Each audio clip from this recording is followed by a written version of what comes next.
How do people find out more information?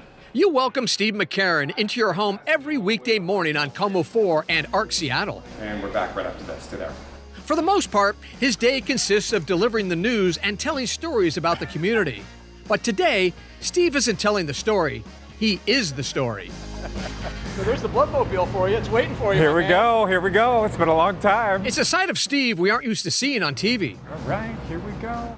He's a little nervous because he's giving blood for the first time in 20 years. There was some restrictions that were in place for gay men not being able to donate, and those were finally lifted last year or relaxed to let more people that were within the LGBTQ community, which I'm part of, donate. And I don't know if a lot of people in my community know about that, so I think trying to set an example and say, hey, there's a critical need out there, you're part of this community that's eligible to donate, why not take that opportunity and help save some lives? It's important because we want to amplify this message to as many communities as possible, and we feel that this is a universal opportunity for the community to be involved, and we just think it's a critical opportunity, and we want to expand this for as many different populations as possible. And BloodWorks Northwest needs more donors.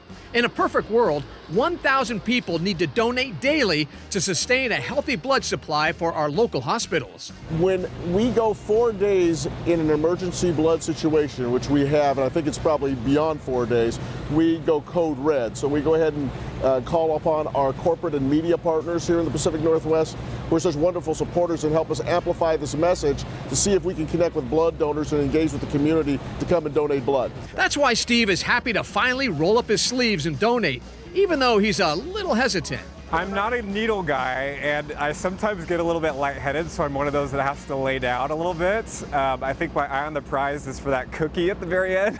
Sometimes they give you some orange juice too. After an easy check-in and brief private consultation, Steve was ready. Turns out there wasn't anything to worry about. How was it?